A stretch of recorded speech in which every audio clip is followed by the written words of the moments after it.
और हमारा प्रयास है कि अगले वर्ष तक हम हर प्रदेश के सभी 75 जनपदों में या तो गवर्नमेंट मेडिकल कॉलेज या पीपीपी मोड में एक मेडिकल कॉलेज की स्थापना के इस कार्य को आगे बढ़ा सकेंगे। इस दिशा में भी हम लोगों ने तेजी के साथ इस कार्यक्रम को आगे बढ़ाने का कार्य किया है।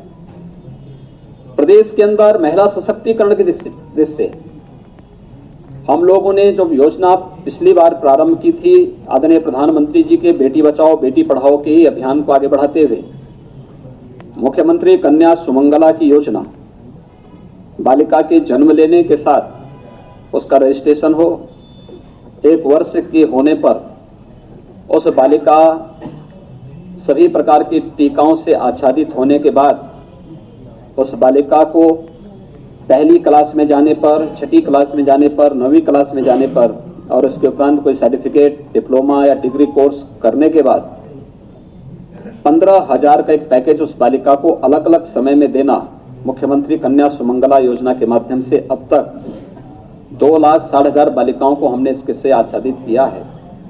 और उन सभी बालिकाओं को जो इस श्रेणी की पात्रता में आते हैं, उन सबको इस योजना से आच्छादित करने की योजना को भी हमने इसका हिस्सा बनाया है और इसमें उन्हें पर्याप्त योगदान उसमें देने की पर्याप्त इसमें व्यवस्था की है। प्रदेश में औद्योगिक विकास की इन संभावनाओं को आप सभी ने अभी डिफेंस एक्सपो के माध्यम से देखा होगा। दुनिया ने उत्तर प्रदेश की क्षमता को बहुत नजदीक से महसूस किया। उत्तर प्रदेश का परसेप्शन बदला है। आज दुनिया का हर निवेशक उत्तर प्रदेश में निवेश करना चाहता है और उस देश से आपने देखा होगा कि डिफेंस एक्सपो में उत्तर प्रदेश को 50,000 करोड़ रुपए के निवेश के प्रस्ताव प्राप्त हुए थे। ये उत्तर प्रदेश की क्षमता है और इस क्षमता के लिए इस प्रकार का इंफ्रास्ट्रक्चर देना इस सरकार की प्राथमिकता है। पूर्वांचल एक्सप्रेसवे इस वर्ष के अंत में मुख्य एक्सप्रेसवे हम यातायात के लिए खोलेंगे। बुंदेलखंड एक्सप्रेसवे का शिलान्यास इसी महीने हम लोगों ने प्रस्तावित किया है और गंगा एक्सप्रेस के लिए भी हम लोगों ने आज यहाँ पर धनराशि की व्यवस्था करती है। हमारा प्रयास है कि इस वर्ष के अंत तक गंगा एक्सप्रेसवे मेरठ से प्रयागराज तक इस एक्सप्रेसवे का कार्य भी इस वर्ष के अंत तक हम लोग इसका शिलान्यास आदि की प्रक्रिया को पूरी कर सकें, ये हमारा पूरा प्रयास है। प्रदेश के अंदर एयर कनेक्टिविटी को और बेहतर बनाने की दिशा में एशिया का सबसे बड़ा एयरपोर्ट जेवर में उत्तर प्रदेश सरकार बनाने जा रही है। इसकी सारी औपचारिकताओं को पूर्ण करने की दिशा में जो अतिरिक्त धनराशि की आवश्यकता है, ये भी हम लोग इसके साथ किए हैं। अयोध्या में एक इंटरनेशनल एयरपोर्ट का निर्माण हो सके, इसके लिए भी हम लोगों ने इस बजट में इसका प्रावधान किया है। प्रदेश के अंदर 11 अन्य नए एयरपोर्ट बनने की प्रक्रिया के साथ हम लोगों ने जोड़े हैं, जिन पे या तो कार्य चल रहा है या उनको हम कार्य करके एयर कनेक्टिविटी के साथ जोड़ करके विकास की इन संभावनाओं को और तीव्र गति से आगे बढ़ा सकें। यह फोकस इसके साथ किया गया, इसके साथ जोड़ा गया है।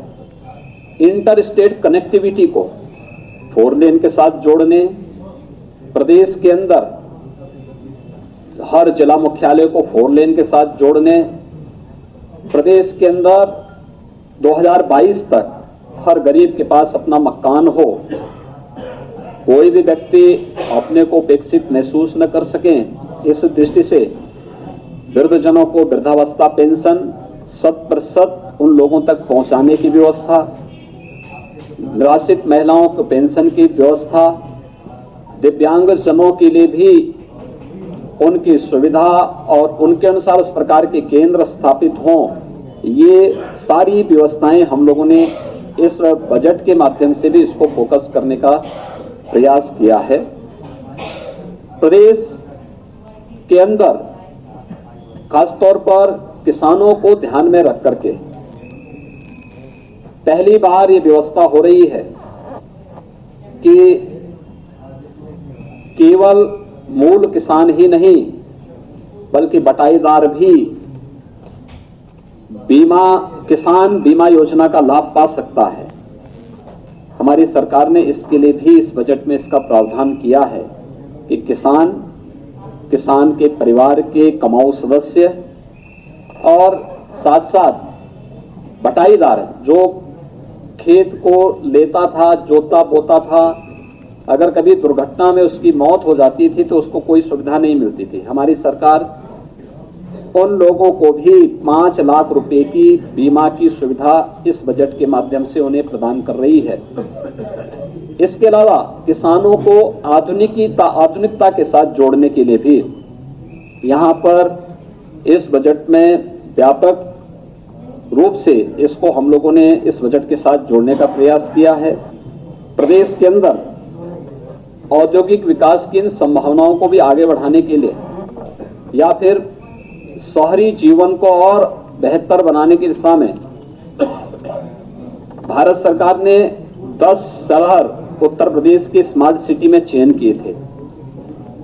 हमारे 7 नगर पालिकाएं ऐसी थी, नगर निगम ऐसे थे जो इसके चयन में नहीं आ पाए थे। उन 7 को स्मार्ट एंड सेफ सिटी के रूप में प्रदेश सरकार विकसित करेगी, इसका भी हम लोगों ने प्रावधान इसमें किया है। प्रदेश के अंदर पेयजल की समस्या का समाधान, यह एक बहुत बड़ी प्रदेश के अंदर एक चैलेंज था। बुंदेलखंड और बिंद क्षेत्र में हर घर में शुद्ध पेयजल की आपूर्ति के लिए बजट में प्रावधान किया गया है। इसके साथ ही इंसेफ्लाइटिस, आर्सेनिक और फ्लोराइड से प्रभावित क्षेत्रों में भी हम पेयजल की सुविधा उपलब्ध करवाएंगे। हम लोगों ने इसको फोकस किया है। प्रदेश के अंदर खुले में शौच से मुक्त यानी ओडीएफ के लक्ष्य को प्राप्त करने के साथ ही सभी 60,000 ग्राम पंचायतों में सामुदायिक शौचालयों के निर्माण के लिए भी धनराशि की व्यवस्था इस बजट में कर दी गई है कि अगर इस सब के बावजूद स्वाभाविक रूप से आबादी बढ़ेगी, परिवार बढ़ेंगे, व्यक्तिगत शौचालय के लिए उनके पास जगह नहीं बना पा रहे हैं, तो हर ग्राम पंचायत में एक सामुदायिक शौचालय का निर्माण हम लोग करेंगे। इसका भी प्रावधान इस बजट में कर दिया गया है। प्रदेश के अंदर इसके साथ ही ओनस यानी गांवों के विकास के लिए निराश्रित गोवंश से समस्या का समाधान करने की दिशा में भी पर्याप्त धनराशि की व्यवस्था यहां पर की जा रही है। और केवल गो आश्रय स्थल, निराश्रित गोवंश के लिए आश्रय स्थल का ही निर्माण नहीं, बल्कि उनके भरण पोषण के साथ ही उनके उन्नत नस्ल की दिशा में भी हम लोग एक नए सिरे से कार्य कर सकें, इस पर भी बजट में इसको फोकस करने का प्रयास किया गया है। और प्रदेश के हर एक व्यक्ति को सुरक्षा प्रदान करने के लिए पुलिस के आधुनिकीकरण के साथ साथ पुलिस कर्मियों की बुनियादी सुविधाओं को भी इस पे फोकस करने का प्रयास किया गया है। यानी प्रदेश में हर एक तबके के हितों को ध्यान में रख करके यह बजट प्रस्तुत किया गया है, चाहे वह रजिस्टर्ड श्रमिकों, अनाथ बच्चों के लिए अटल आवासीय विद्यालय हो, 18 जो हमारी कमिश्नरी होंगे उन कमिश्नरी मुख्यालयों पर हम 18 ऐसे आवासीय विद्यालय बनाएंगे जो रजिस्टर्ड श्रमिकों के साथ साथ अनाथ बच्चों को भी वहां पे रख करके उनके शिक्षा के साथ साथ अगर वह बच्चा पढ़ाई लिखाई में कमजोर है लेकिन वह किसी एक क्षेत्र में कार्य करना चाहता है, स्पोर्ट्स के क्षेत्र में काम करना चाहता, तो उसके लिए उसी संस्थान में ये सुविधा रहेगी कि हम उसको स्पोर्ट्स में आगे बढ़ाएंगे। 18 कमिश्नरी में 18 विद्यालय खुलने जा रहे हैं, तो अलग अलग सेंटर में अलग अलग स्पोर्ट्स को भी हम इसके साथ देंगे, तो उन बच्चों को इसके साथ ही हम जोड़ेंगे। या अगर कोई स्किल डेवलपमेंट में आगे बढ़ाना चाहता है तो स्किल डेवलपमेंट में उसे पारंगत करना है, उसे स्वावलंबन की ओर अग्रसर करना है। ये 18 आवासीय विद्यालय इसके साथ जोड़े गए हैं और पहली बार हो रहा है जब समाज के अंतिम पायदान पर बैठे हुए व्यक्ति को बेहतर स्वास्थ्य सुविधा का लाभ। मुख्यमंत्री आरोग्य मेला हर रविवार को हर प्राथमिक स्वास्थ्य केंद्र में न केवल आरोग्यता की जांच, परामर्श और निःशुल्क दवा की उपलब्धता होगी, अपितु स्वास्थ्य संबंधी, पोषण संबंधी उन सभी योजनाओं का लाभ प्राथमिक स्वास्थ्य केंद्र में ही प्रत्येक व्यक्ति को प्राप्त हो सके, इसको भी इस बजट में फोकस किया गया है। अगर आप देखेंगे तो ये उत्तर प्रदेश की 23 करोड़ जनता की आकांक्षाओं को पूर्ति करने वाला बजट है और साथ साथ प्रदेश की आस्था को भी सम्मान देने वाला बजट है। हमने इसमें टेक्नोलॉजी का उपयोग करके आधुनिकीकरण की उस दिशा में भी एक नया प्रयास प्रारंभ किया है, चाहे वो बेसिक शिक्षा का हो, माध्यमिक शिक्षा का हो, उच्च शिक्षा का हो, तकनीकी शिक्षा का हो, चिकित्सा शिक्षा का हो, मदरसों की शिक्षा के आधुनिकीकरण का हो। इन सब में भी हम लोगों ने एक नए सिरे से प्रयास प्रारंभ किया है। तो सर्विस सेक्टर को भी हम लोगों ने आगे बढ़ाने का कार्य किया है। खासतौर पर जो आस्था के हमारे प्रतीक हैं, वहां पर पर्यटन की सुविधाओं का विकास करने और उन क्षेत्रों के समग्र विकास के माध्यम क्षेत्रों में बुनियादी सुविधाओं के साथ साथ विकास की उन संभावनाओं को आगे बढ़ा करके पर्यटन विकास की उन संभावनाओं के माध्यम से ढेर सारी रोजगार की उन संभावनाओं को आगे बढ़ाने की प्रक्रिया का हिस्सा हम बना सकें, इसको ही फोकस किया गया है। मेरा मानना है कि उत्तर प्रदेश के इतिहास का ये बहुत महत्वपूर्ण बजट है। जब पहली बार मूल बजट 5 लाख करोड़ रुपए से ऊपर का सदन में प्रस्तुत हुआ है, वित्तीय अनुशासन का पालन करते हुए हुआ है, समाज के प्रत्येक तबके को सम्मान देते हुए यह बजट आगे बढ़ा है और मैं विश्वास के साथ कह सकता हूं कि यह बजट आदरणीय प्रधानमंत्री जी के 5 ट्रिलियन US डॉलर की इकोनॉमी को भारत की इकोनॉमी का हिस्सा बनाने में उत्तर प्रदेश की इकोनॉमी 1 ट्रिलियन US डॉलर की इकोनॉमी बन सके, इस दिशा में उस लक्ष्य को प्राप्त करने में इस बजट की एक बड़ी भूमिका होगी। मैं वित्त मंत्री जी को और उनकी पूरी टीम को एक विकासोन्मुखी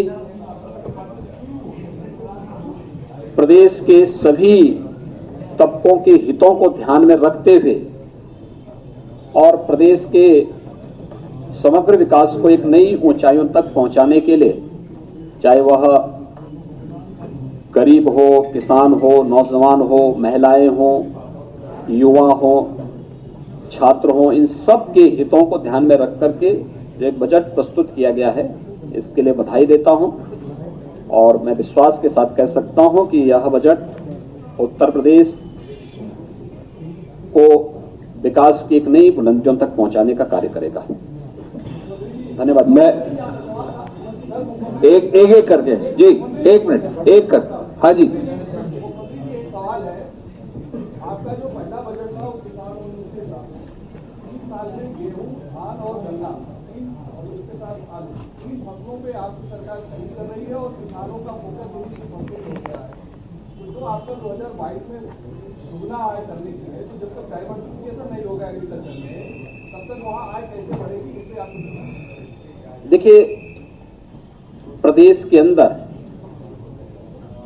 जब हम लोग आए थे तो केवल 69 कृषि विज्ञान केंद्र थे।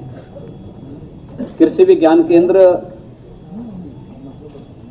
कृषि तकनीक और किसानों को उन्नत फसल बीज उपलब्ध हो सके, इसके लिए बहुत आधारभूत इकाई है। हमारी सरकार ने आने के तत्काल बाद 20 नए कृषि विज्ञान केंद्रों के प्रस्ताव भेजे और उन सभी जहां पर जो बड़े जनपद थे वहां पर 2, छोटे जनपद थे वहां पर 1 कृषि विज्ञान केंद्र अनिवार्य रूप से हों और कृषि विज्ञान केंद्रों को प्रदेश के जो 4 हमारे कृषि विश्वविद्यालय हैं उनके साथ जोड़ करके इसी दिशा में कि फसल के विविधीकरण की तरफ हम लोगों को ले जा सकें। हर बार धान, गेहूं या गन्ना ही नहीं बल्कि वेजिटेबल के लिए भी हमने प्रोत्साहन की राशि इसमें दी है। फूड प्रोसेसिंग के क्षेत्र में हम लोगों ने इसलिए अपनी एक पॉलिसी को लेकर के और लोगों को इसलिए उसमें प्रोत्साहित किया है हम उत्तर प्रदेश पहला राज्य है जिसने गन्ना को शुगर केन को इथेनॉल के साथ जोड़ा है, और कई राज्य देश के अंदर ऐसे हैं जहां पर उन्होंने आधी चीनी मिलें उनकी बंद हो चुकी हैं। लेकिन विपरीत परिस्थितियों में भी हम न केवल उत्तर प्रदेश के अंदर अपनी चीनी मिलों के आधुनिकीकरण और नई चीनी मिलों की स्थापना के लिए कार्य कर रहे हैं, अपितु उत्तर प्रदेश के अंदर गन्ना बुआई का क्षेत्रफल भी बढ़ा है और लगभग 87,000 करोड़ रुपए का गन्ना मूल्य का भुगतान कराने में भी हम सफल हुए हैं। प्रोक्योरमेंट की पॉलिसी हमारी सरकार लाई है, न केवल दलहन, न केवल हम लोग धान और गेहूं के लिए, अपितु दलहन, तिलहन, मकई, इन सब के लिए भी और आलू के लिए भी समर्थन मूल्य हम लोगों ने ही घोषित किया था। इस बारे में कृषि विज्ञान केंद्रों की बड़ी भूमिका, और कृषि विज्ञान केंद्रों को टास्क दिए जा रहे हैं कि आप किसानों को इसके बारे में प्रशिक्षित करें। एक अभी गंगा यात्रा हम लोगों ने निकाली थी। गंगा यात्रा का उद्देश्य ही था कि हम किसानों को फर्टिलाइजर, केमिकल फर्टिलाइजर और पेस्टिसाइड से दूर गो आधारित खेती, जीरो बजट खेती की तरफ आकर्षित कर सकें। और इसका स्पेशल कैंप भी हम लोगों ने, एक प्रशिक्षण शिविर भी हम लोगों ने चंद्रशेखर आजाद कृषि और प्रौद्योगिकी विश्वविद्यालय में स्थापित किया। गंगा किनारे के 1038 गांवों को पहले चरण में लेने के बाद ये 27 जनपद आते हैं, और इसी प्रक्रिया को हमने आगे बढ़ाया है। बागवानी को भी और अन्य उसमें भी किसान जाएं, सब्जी उत्पादन को आगे बढ़ा सकें, तेज कर सकें, और इस दिशा में उसको एक दूसरा पशुपालन के लिए हम लोगों ने जो निराश्रित गोवंश की पॉलिसी लेकर के आए हैं, इसमें 4 लाख गोवंश उत्तर प्रदेश सरकार की गौशालाओं में हैं जो निराश्रित गो आश्रय स्थल हमने खोले हैं। लेकिन लगभग 50,000 गोवंश ऐसा है जो हम लोगों ने किसानों को दिया है। हर निराश्रित गोवंश को एयर टैग करते हुए किसान को देना, और हर गोवंश के लिए प्रतिमाह 900 रुपये हम उस किसान को दे रहे हैं। अगर एक किसान 4 गोवंश अपने पास रखता है, 3600 रुपये उसको हर महीने सरकार देगी। अगर वह गो आधारित खेती के साथ अपने इन गोवंश को जोड़ता है तो एक किसान एक गोवंश एक वर्ष में 30 एकड़ खेती के लिए पर्याप्त मात्रा में उसे उर्वरक दे सकता है। उसे कोई केमिकल, कोई फर्टिलाइजर और किसी भी प्रकार के पेस्टिसाइड का उपयोग यानी उसकी आवश्यकता ही नहीं पड़ेगी।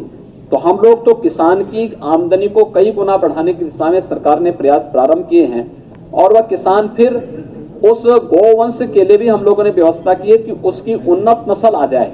अभी इसके जो परिणाम आए हैं बहुत अच्छे आए हैं, और आप देखेंगे कि बहुत शीघ्र जो बुंदेलखंड की अन्ना प्रथा से लोग परेशान थे उन्हें काफी राहत इसके माध्यम से मिलेगी, और ये खेती को बाड़ी के साथ जोड़ने की प्रक्रिया और किसान की आमदनी को कई गुना बढ़ाने की प्रक्रिया का हिस्सा उसी का पार्ट। प्रेमशंकर जी, हाँ जी बोलिए।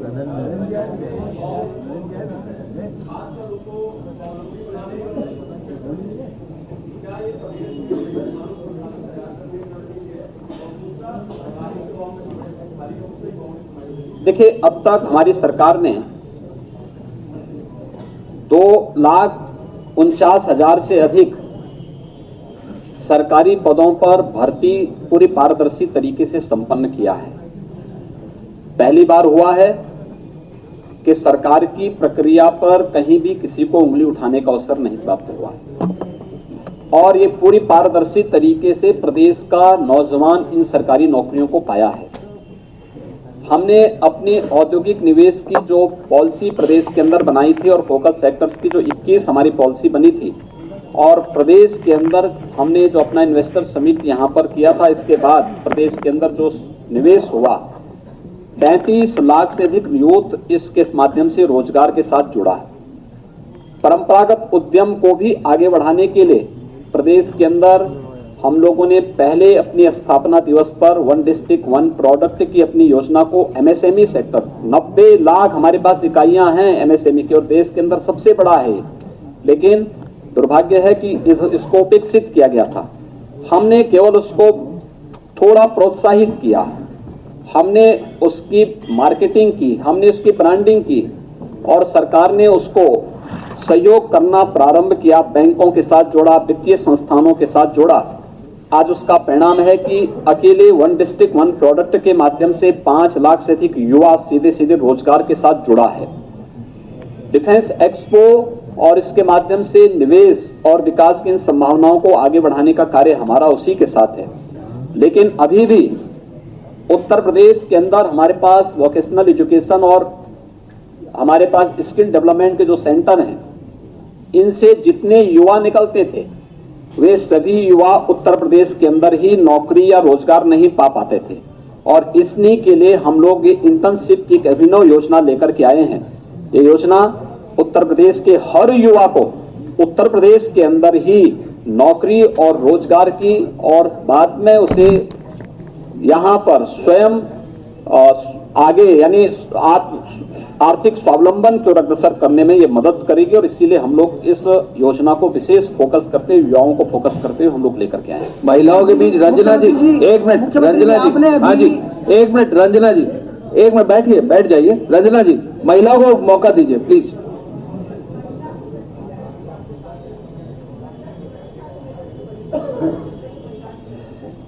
देखिए, महिलाओं की सुरक्षा के लिए भी बजट में पूरे प्रावधान कर दिए गए हैं।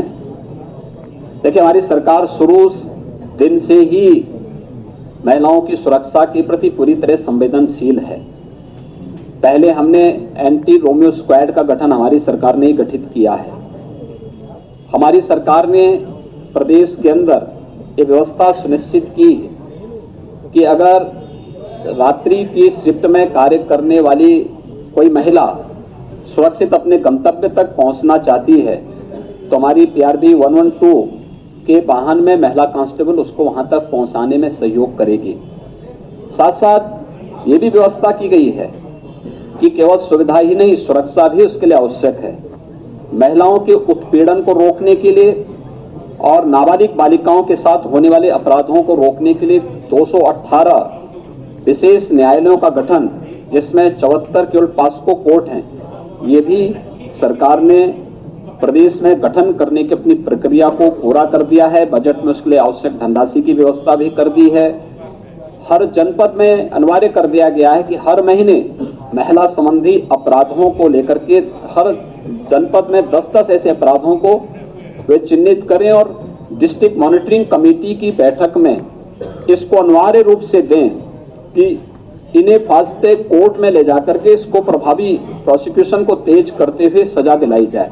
यानी एक तरफ बेटी बचाओ बेटी पढ़ाओ को कन्या सुमंगला योजना, मुख्यमंत्री सामूहिक विवाह योजना, मुख्यमंत्री सामूहिक विवाह योजना में प्रदेश के अंदर पिछले 2.5 वर्ष के दौरान 1 लाख बालिकाओं की शादी सामूहिक विवाह योजना में कराने में हम सफल हुए हैं।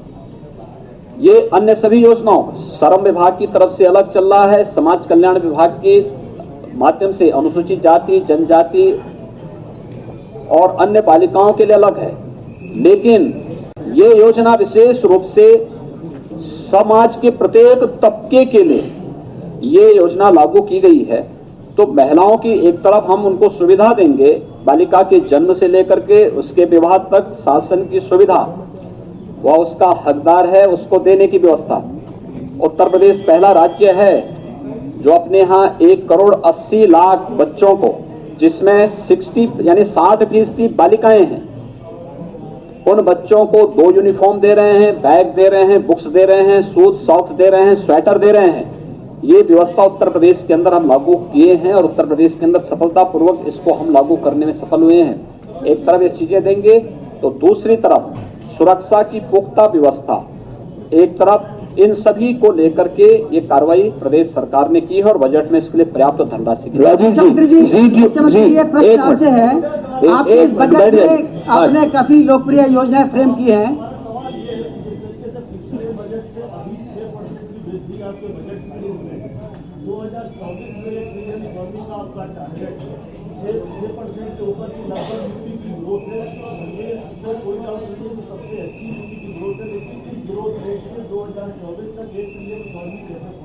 ये इंफ्रास्ट्रक्चर डेवलपमेंट पे जो हम फोकस कर रहे हैं,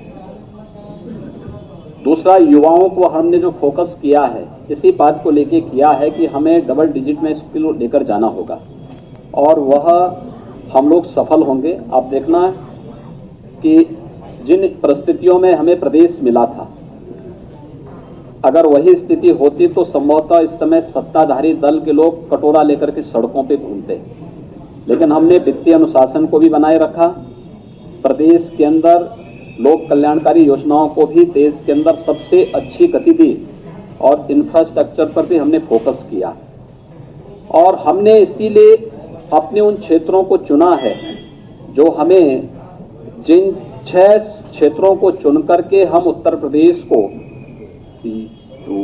2024-25 तक $1 ट्रिलियन की इकोनॉमी बना सकें, हमने उन्हीं 6 सेक्टर पर हमारा कार्य प्रारंभ भी हुआ है। और ये इंफ्रास्ट्रक्चर के क्षेत्र में या शहरीकरण की प्रक्रिया को आगे बढ़ाने के लिए जो हम लोगों ने कार्य किया है, एग्रीकल्चर को आधुनिकीकरण के साथ जोड़ने की जो कार्रवाई की है और निवेश की व्यापक संभावनाओं को आगे बढ़ाने की दिशा में जो प्रयास प्रारंभ किए हैं, ये उसी का पार्ट है। और विश्वास करिए 2024-25 में उत्तर प्रदेश की इकोनॉमी देश की किसी भी राज्य से, मुख्यमंत्री जी, आपने जो आज योजनाएं फ्रेम की हैं, बजट में जो आपने योजनाएं फ्रेम की हैं, ये बहुत अच्छा है, लेकिन मेरा अलग सवाल है। अभी उत्तर प्रदेश दिवस पर माननीय राज्यपाल आनंद जी ने एक एक करके बोलेंगे जी। अभी उत्तर प्रदेश दिवस पर माननीय राज्यपाल जी ने आपकी प्रशंसा की थी और उन्होंने कहा था कि आपने प्रदेश में अकल्पनीय कार्य किए हैं। अभी जब प्रधानमंत्री जी आए थे अभी काशी में, उन्होंने भी आपकी बहुत प्रशंसा की है कि उत्तर प्रदेश में बहुत अच्छा काम हो रहा है। तो क्या आपसे उम्मीदें और आपकी चुनौतियां बढ़ी हैं? क्या समझते हैं आप इस प्रशंसा को? देखिए, जब कोई अच्छा करेगा तो आप भी प्रशंसा कर रहे हैं, मैं आपको धन्यवाद देता हूं। सब उनकी बात कर रहा हूं। एक बताइए, एक करके, हाँ, एक बैठ जाइए। हाँ, बोलिए।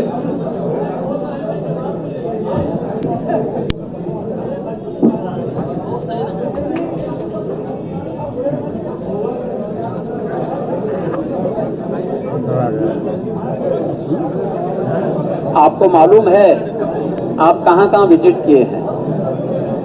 नहीं, उत्तर प्रदेश में ही आप रहते हैं ना।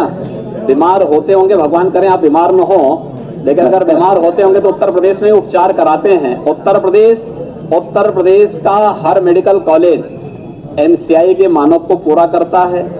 एक, उत्तर प्रदेश में चिकित्सा और चिकित्सा शिक्षा दोनों की गुणवत्ता में व्यापक अंतर देखने को मिला है और उत्तर प्रदेश में 28 नए मेडिकल कॉलेजेस के निर्माण की प्रक्रिया को हमारी सरकार ने आगे बढ़ाया, जिसमें 7 में इसी सत्र में प्रवेश किया है, 8 में इस नए सत्र में हम प्रवेश करने जा रहे हैं और 13 नए मेडिकल कॉलेज इसी सत्र में हम लोग शिलान्यास करके इस पर निर्माण कार्य प्रारंभ करेंगे।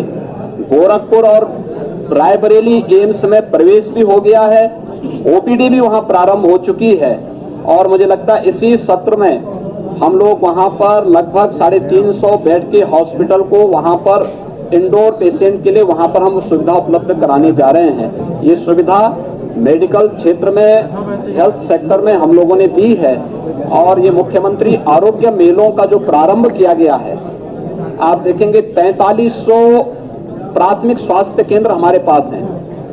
4300 प्राथमिक स्वास्थ्य केंद्रों में जहां पर आजादी के बाद कभी डॉक्टर नहीं बैठा था, पहली बार हर रविवार को 3 से 4 डॉक्टर की टीम बैठेगी और हर प्रकार की बीमारी की जानकारी भी देगी। वहां पर साथ साथ स्वास्थ्य पोषण से जुड़ी हुई सभी योजनाओं के बारे में भी जानकारी देगी। कार्रवाई आगे बढ़ चुकी है।